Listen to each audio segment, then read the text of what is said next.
When we die, we turn into stories. And every time someone tells one of those stories, it's like we're still here for them. The Haunting of Hill House is a terrific new Netflix original series that is loosely based on Shirley Jackson's novel of the same name. This reimagined adaptation created by Mike Flanagan spans decades and focuses on 5 siblings whose childhood was plagued by the ghosts of Hill House. As adults, they are forced to confront their emotional past, strained relationships with each other, the wicked home they abandoned, and the unfortunate casualties of Hill House. Flanagan uses the family's melodrama and most tender moments to enhance the horror. I'm Emily, here with our favorite shocking moments, book references, and all the hidden ghosts you may have missed in The Haunting of Hill House. Quick warning, this video contains spoilers. Before I get into it, make sure to subscribe to GameSpot Universe for more Netflix videos. Go check out our video on Daredevil Season 3 Easter eggs and references. Toward the end of episode 10, Stephen leaves the house for the last time and walks through a sea of ghosts standing in the foyer. You may think this is the first time you are seeing most of them, but these ghosts are hidden lurking around the house throughout the entire series. Episode 1 begins with 3 different angles of the home's exterior. In the third shot, you can see a ghost looking out the middle window. In the first shot of the front stairwell, we see a ghost face between the banisters. When Nellie wakes up and notices the open door, the bent neck lady is already there when she calls Luke's name. Shortly after, bent neck lady comes fully into frame. As Hugh tells Stephen to prepare to run for it, we see a ghost standing behind Stephen. You can see the ghost again. As they run down the stairs, there are 3 ghosts. 1 standing eerily behind the left banister and 2 standing behind the right banister. A ghost's face can be seen between the door frame and the grandfather clock as Liv talks to Mrs. Dudley in the kitchen. In episode 2, while Shirley talks to her mom, there is a ghost behind her in the garden, and there is also a ghost behind Liv. In episode 3, as young Theo enters the kitchen, we see a ghost face hidden in the top panel of the door. When Theo and Luke leave the kitchen, there is a ghost standing directly in front of them behind the armoire.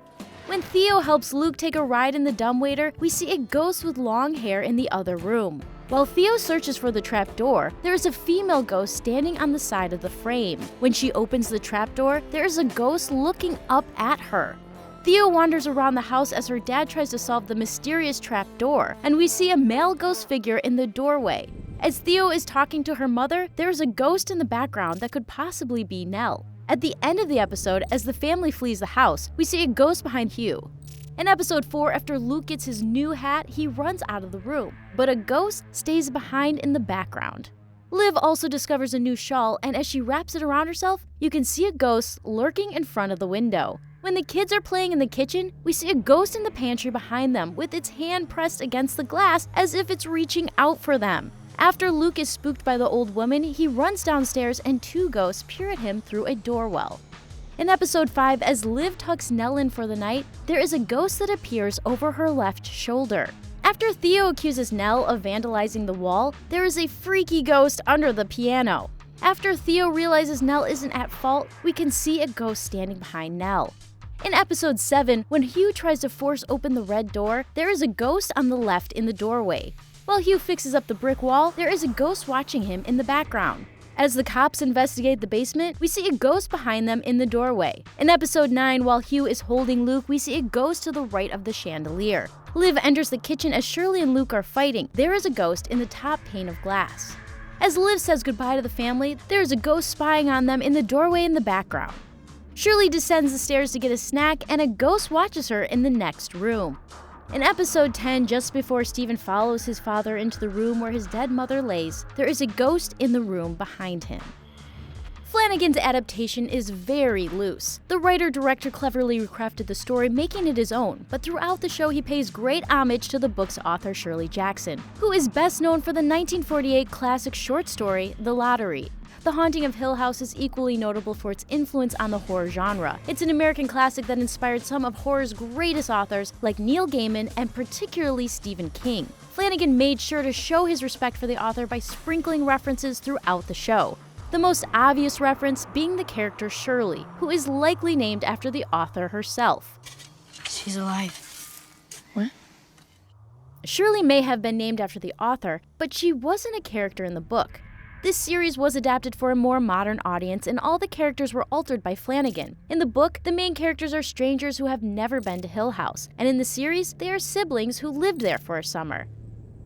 The Dudleys are very similar to their counterparts in the book, and are another important reference that we are glad Flanagan kept intact. Mysterious at first, the couple are a narrative device that helps to slowly build the tension and suspense by withholding information that they sparingly dole out until the end's big reveal that they are the reason why Hugh kept the house locked up after Liv's death. The series begins with an establishing shot of Hill House and Stephen's opening soliloquy. No live organism can continue to exist sanely under conditions of absolute reality. This is verbatim how the book starts. Flanagan made sure to include some of Jackson's greatest lines, and this is by far one of her most poignant and haunting. Nell discovers a tea set that is decorated with stars. Liv ultimately uses the same tea set to poison the children. This is a very bittersweet reference from the book in which Eleanor initially tells Theodora that she is in search of a cup of stars because she had one when she was a little girl and enjoyed looking up at the stars as she finished her milk. In the book, Eleanor repeatedly mentions the saying, "Journeys end with lovers meeting." Stephen, Hugh, and Liv also repeat the poetic quote many times, but it really stands out at the end. Journey's end. In lovers' meeting. Now, let's dig into Season 1's most shocking moments. As Stephen sits with his pregnant wife Lee, she starts to say stranger and stranger things, even accusing him of being a Plastic parasite. Then she lifts up her dress to reveal her pregnant belly and asks Stephen, If she eats me from the inside and I burst like a blister, will you lose your mind? In one of the show's scariest sequences, young Luke finds himself trapped in the house's basement after he convinces Theo to activate the dumbwaiter. While he shouts for his sister to rescue him, Luke sees something emerge from behind a barrel at the back of the room. It's the trapped ghost of William Hill. Theo! Abigail drinks Olivia's tea, which is laced with rat poison. As she begins to choke, Nell and Luke look horrified. It's a terrifying, sickening sequence that becomes even worse when we discover that Abigail is not Luke's imaginary friend, but the Dudleys' very real daughter. An intense, angry conversation between Shirley and Theo as they drive home from the funeral is interrupted by the sudden appearance of a ghostly Nell who lurches forward from the back of the car. She may have scared them witless, but Nell's appearance succeeds in allowing her sisters to reconcile their differences. At the end of episode 5, it is revealed that Bent Neck Lady is in fact Nell herself. We see her hang herself in the house. With the noose still around her neck, we see her body drop into every scene we have previously seen the Bent Neck Lady in. Nell haunts Theo, Luke, herself as an adult, and then finally herself as a child. It's truly spine-chilling. This show is terrifying, so for complete lists of the scariest moments, check out the full gallery on GameSpot in the description below.